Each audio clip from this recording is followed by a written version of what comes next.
Dragon's Dogma 2 boasts all kind of wild and technical vocations that can be unlocked later on in the game, such as Trickster, Magic Archer, Mystic Spearhand, and Warfarer, but the 4 starting vocations, Fighter, Archer, Thief, and Mage, are no slouches on their own, with several unique skills and cross-class augments that can be earned in each. But which class should you choose to start your adventure? Let's take a look at all the starting vocations in Dragon's Dogma 2. Presented by Dragon's Dogma 2.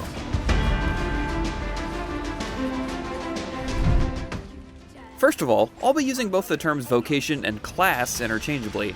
They mean the same thing in Dragon's Dogma 2, and if I start saying vocation too many times in a row, it's gonna start sounding weird. Before going into each class individually, let's go over how they work. You'll choose one of the starting vocations at the beginning of the game, and if you want to change to one of the other starting vocations, you can do so at a vocation guild. Particular establishments marked with this symbol. The resource needed to unlock these classes, as well as any skills or augments, is called Discipline.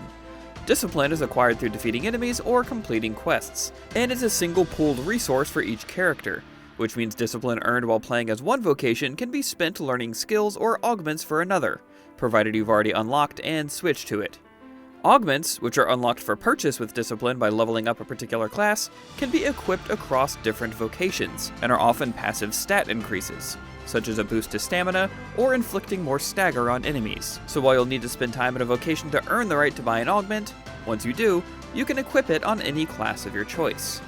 Most skills, however, are specific to each class, and can only be used while playing as that class, even if you're playing as a quote-unquote advanced version of it. Sorcerers cannot use elemental boons like mages can, for instance, even if some of the base offensive spells can be used by both. So these starting vocations can still be useful well into your adventure.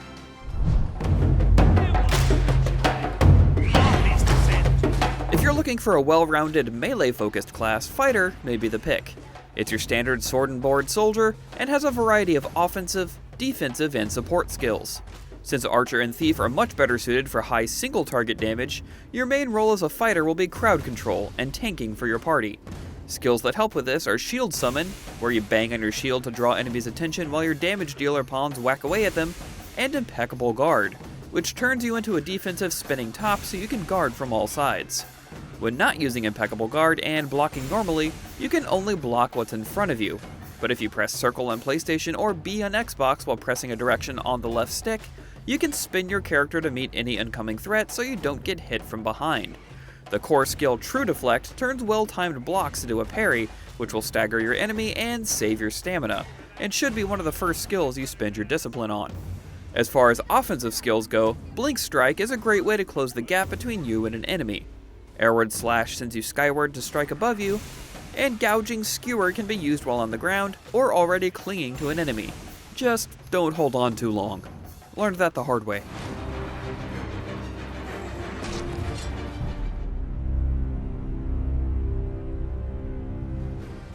Some of the more zany support skills you can learn are Springboard, which can fling pawns towards enemies, or off a cliff, and Steeled Foundation, which lets you jump off cliffs without taking damage. Not from too high though. Once again, learned the hard way.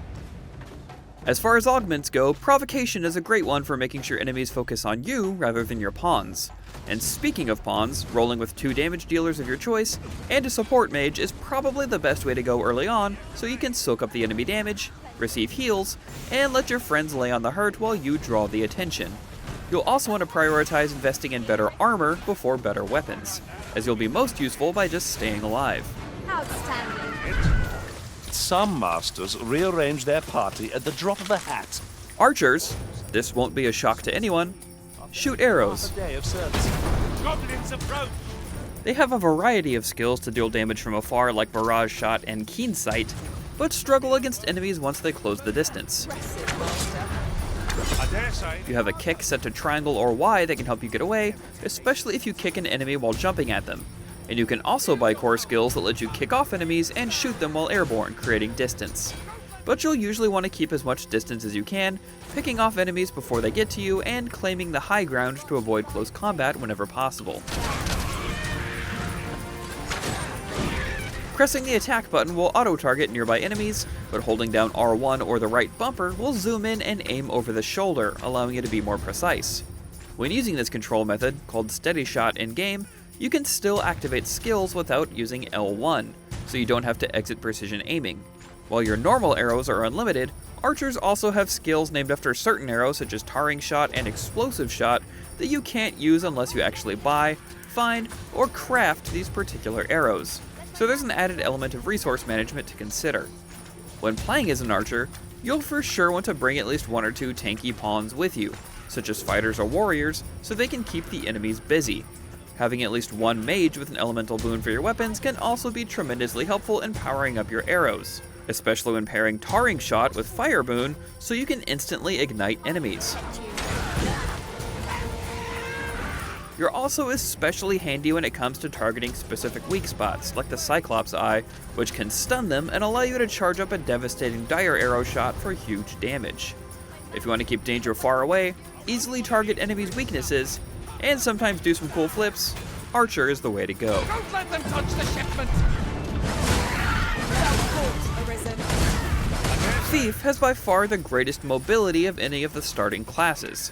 Where Fighter has block and Archer has steady shot, Thieves have a dodge bound to the same button so you can quickly dash out of danger. They're all about avoiding attacks, repositioning, and doing damage, so you need to be careful about conserving stamina if you don't want to have to stop and catch your breath. A slow thief is a dead thief. Biting Wind is one of the first offensive abilities you can get, and it chains with itself as long as you have the stamina. You can keep pressing the skill button and dashing around enemies, slashing them.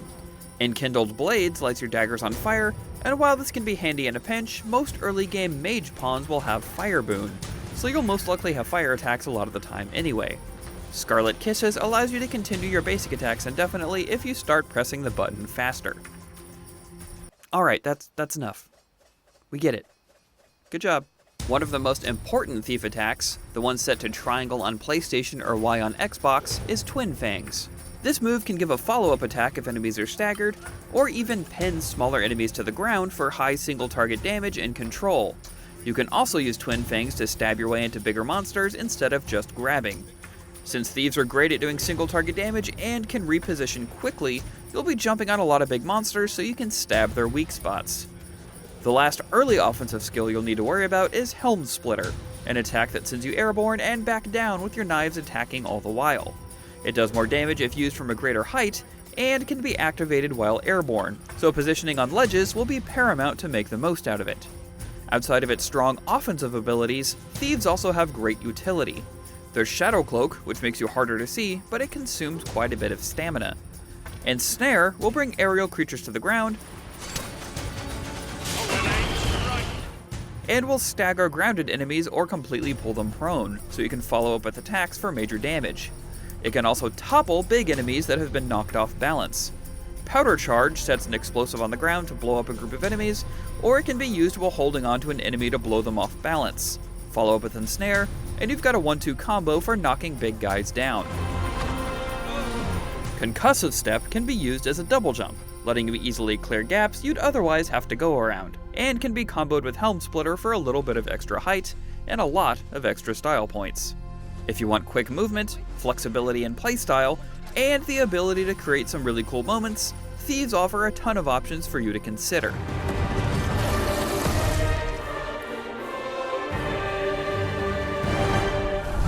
These fiends will resurrect as long as their skulls remain. Mages bring a mix of offense and utility in Dragon's Dogma 2, but can mainly be thought of as support classes. You can hold triangle or Y to cast Anodyne in AoE heal, shoot small rapid magic bolts by pressing the attack button repeatedly, or you can learn Focused Bolt, which lets you hold the button down to release a stronger blast.